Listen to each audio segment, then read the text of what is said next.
What's up, guys? Welcome back to the Crew 2 on another episode of Calio Talks.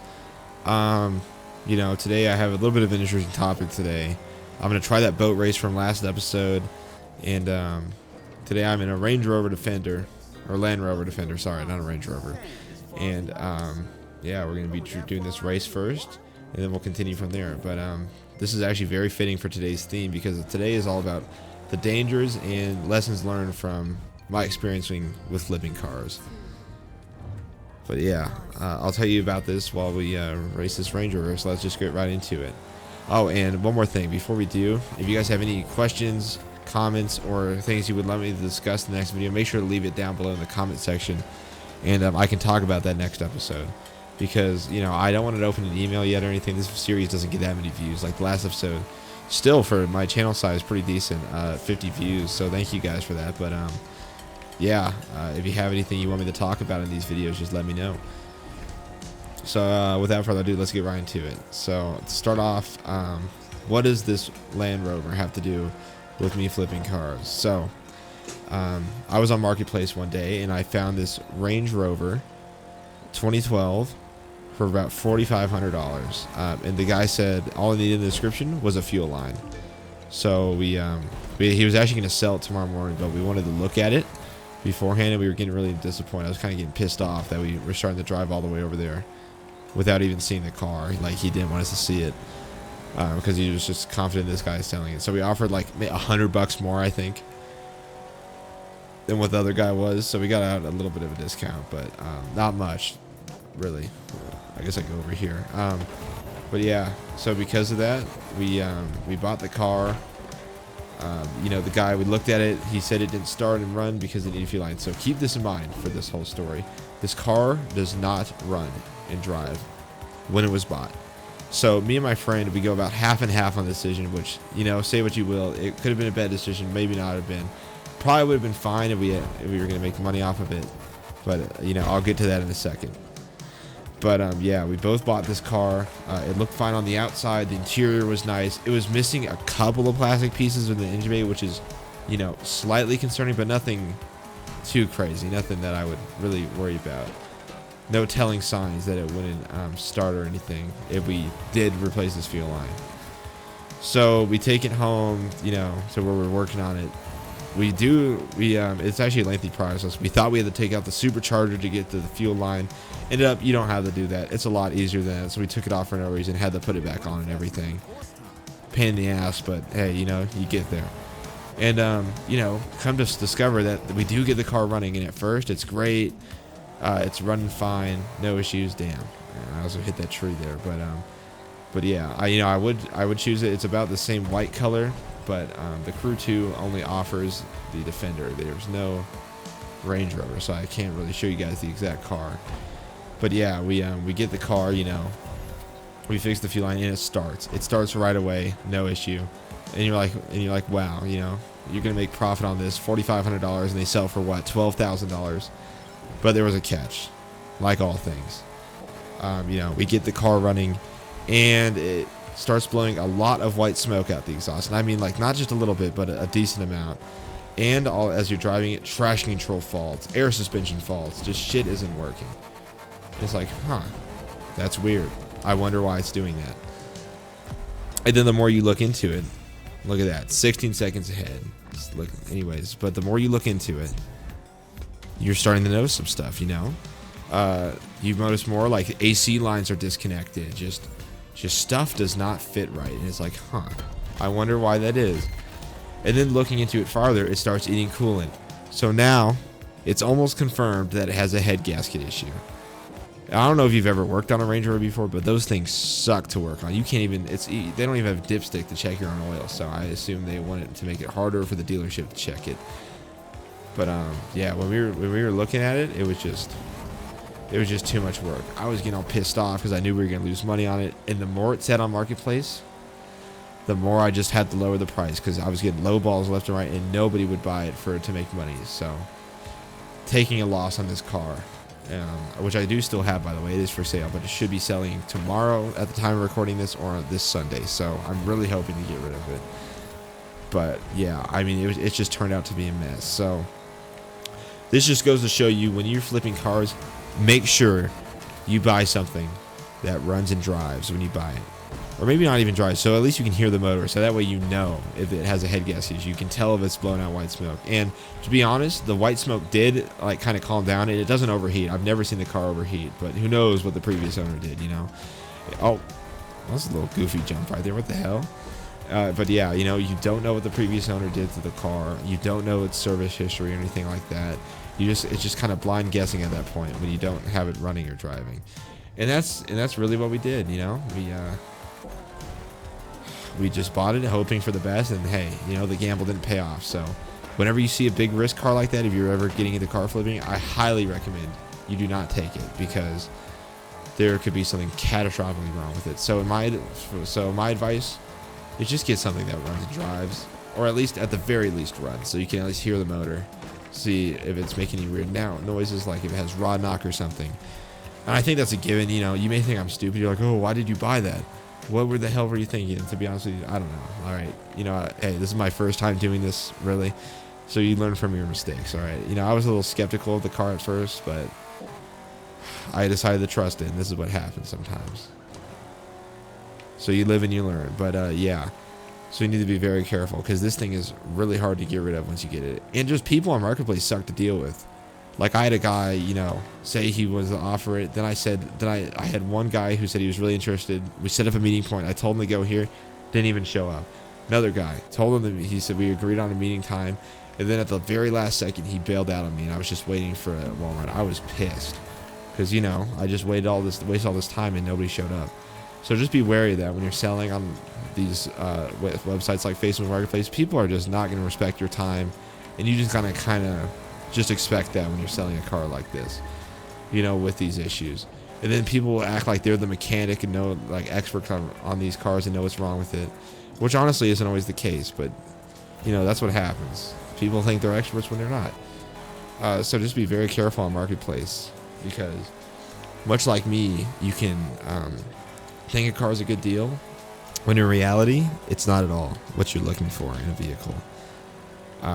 You know, it just has its own fair share of issues, and you just stay away from it. Like, it's not worth your time or anything like that, because it'll end up, you know, fucking you over, kind of like how it did for me. So that is my advice on flipping cars. Do not do that. Make sure it runs. Make sure it has maybe some other issues, suspension related, maybe. No body damage, of course. You don't want that. And, you know, something like a power steering pump or water pump, something that's I don't know. On some cars, it's not that easy to replace, but yeah, it's always important to do your research. Okay, I highly recommend on easier cars to work on, nothing like European, because if you don't know, European cars are usually not that easy to work around, in the case of this Range Rover as well. So yeah, make sure you're very careful with what you're buying on Marketplace, and don't be like me. So yeah, you know, lesson learned. I'll take a little bit of a loss, but as long as I get rid of the car and get a little bit of my money back, I'll be happy. So at this point. But yeah, next time I flip a car, hopefully this doesn't happen again. But that is the hard truth. You know, you won't hear this stuff on TikTok with people say flip cars. They'll be like, oh, it works perfectly. No, you need to know your stuff. Also, do not go into this blindly. It is good to have mechanical knowledge beforehand, or sometimes you might be fucked. You might not know what you're doing. So, you know, this may sound obvious to some. You know, like I said earlier, you may think I'm a fucking idiot, but hey, you know, you live and you learn, right? You gotta try it to see, you know, what happens. And on another note, speaking about cars, which I will talk about in a little bit, I'm gonna go back on track from last episode. If you remember, there was a boat race that we did, and I just fucking fumbled bad like that. I did terrible in that race, so I'm gonna try it again. I'll see you guys once I get to that race. All right, guys, we're back with the boat race. I'm gonna try it again. See if I can actually beat it this time, because last time, like I said, I fucked up bad. Look at this. Look at this. They're already ahead of me. And I think the main problem is this boat is just fucking massive. Look at it. Like, it barely goes across the water. And I'm in 8th place after all this. What the hell are you doing, Gwen? Yeah, the AI in this game has some interesting tactics to get around you. I don't know what's up with that. But yeah, anyways, back to today's topic of the video. You know, I talked about flipping cars, and I guess staying on the topic of vehicles, I guess I'll just discuss what it's like to own a project car. Now, if you haven't been into cars at all, like I was, like nobody in my family was into cars, so it may be harder to get into it. It depends on. It's always good to know people in the field, though. Like, thanks to my friends and people who know about cars, I was able to learn a lot more. So whenever you're working on a car, you want to make sure that you have someone that knows how to do it, so that way you can kind of get into it easier, or they can, you can always ask for help. Do not be afraid to ask for help for other people. There's a lot of enthusiasts who feel like they know everything. Don't be that guy. It's always good to learn from other people, because that's how you can gain most of the knowledge. Like, that's how I have most of the knowledge that I have now. I'm not saying I'm an expert mechanic or anything, but for just working on cars, what the hell is that guy doing? It really helps. So I think it's a good skill for anybody to have, or just have those people around you to help you work on cars and everything. Because if you don't, it's going to be a lot harder for you to even get into it in the first place. And without that support, it's difficult. And for me, I've been researching this stuff for 6 years. I got my project car when I was about 14, so you just kind of learn as you go. Like, when I first bought my car, I didn't know that I needed to upgrade the internals to make more power, because a Pontiac Fiero, which is the project car I currently have, like I've stated, I think on my main channel when I was recording this game, it only has about 140 horsepower, and they are not buildable at all. They are very slow, 140 horsepower with those V6s, and no matter how much money you pour into them, they can't produce that impressive numbers. And hey, look at that. I actually got past the damn boat race this time. We beat it, guys. Let's fucking go. All right. Well, that's a win in my book.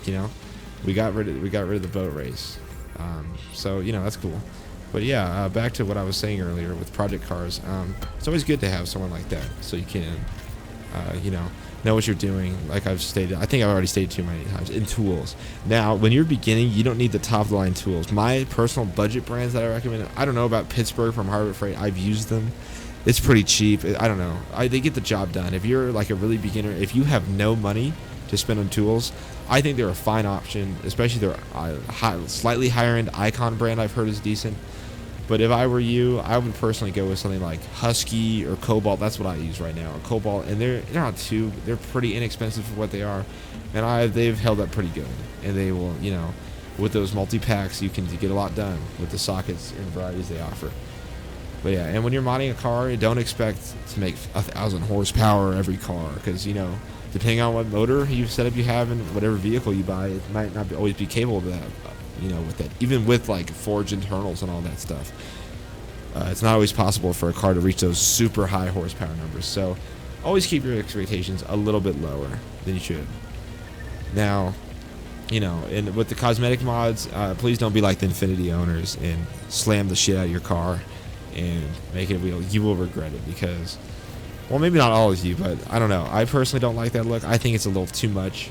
But, I think a nice clean build is always what you should go for. Something slightly lowered, maybe a nice set of wheels. This is just opinion based. You can do whatever you want. I'm not telling you what to do and not to do in your car, but this is what I'm saying. This is personally what I think everybody should do. But hey, I'm not the boss of you. You can do whatever the fuck you want. So just keep that in mind. And I'm just gonna switch to plane here as I keep talking, I guess.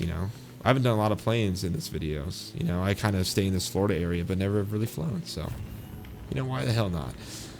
But yeah, with these vehicles, it depends on what you get. American is what I personally like. I love American vehicles. It's just kind of what I've always been into. And they're cheap. For something with a V8 that's like an LS1, you can get like a Catfish Camaro 4th Gen or a Firebird. And those are decent. Those are decent vehicles to modify, because they... At least from 98 and above, because you get that sweet LS1 motor, which is very moddable, fairly cheap to modify for what they are, and I think they're pretty worth it. So if you're looking for a cheaper V8 motor, I would recommend an LS. Never a bad choice. They've been around forever, and there's a lot of mods out for wrong. And if you had know more than me, please correct me if I'm wrong with any of this stuff. But this is just what I've learned over my time working on vehicles. And I'm still young. I'm not super experienced at my age, but hey, I'm getting there. So yeah, that's what I recommend. And with the cars, it depends on what you like. You can't always get like a Ferrari or anything. Of course, that's kind of unattainable. You need to be more reasonable with your picks. And with those Japanese sports cars, like those Nissan 240SXs, I would definitely not recommend getting those for their prices. I just think it's kind of sad how much they've gone up in price. You can get like a rolling shell for like $5K, which is insane to me. Like, that just seems like so much money for just a roller, you know, with no motor or transmission or anything. It just kind of sucks to see. I wish they were cheaper. But hey, we can't control car prices. That's what people are paying, so it's what they're getting sold at. But yeah, overhyping. Oh shit. Oof. Damn. Well, we hit hard. Has done a lot of damage. There's a lot of great product cars. It always depends on what you're into, but I can personally vouch for those American V8s and especially Buick 3800s. If you want something that's front-wheel drive, has a decent V6 in it, and a good amount of power that you can modify cheap, anything with a Buick 3800 Series 2 or 3, very good motor, a very good platform, super reliable, and the supercharged variants have a lot of mods you can do from a website called ZZP. That's the motor I'm pretty familiar with, so I can highly recommend those to anybody. Good motors. Honda makes a lot of good motors, like I think it's their J Series V6, the 3.2 that came in the 01 Acura TLs.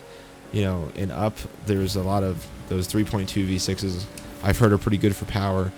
And speaking from experience, those Buick 3800s that I was talking about, they can handle a lot of views. I was not nice to mine when I had it in my Pontiac Bonneville.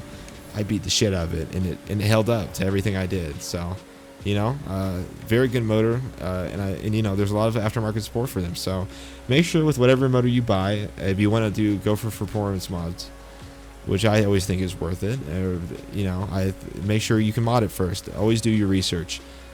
There's a lot of good forums out there where people will tell you what you can and cannot do, the limitations of said car. So always good to do your research. And engine swaps aren't always a bad choice, but they are a lot of work. A lot of work you got to do. Especially with mine right now. I'm in the process of one, and it is, even with all the kits made, it is a lot of work. So just keep that in mind for any car.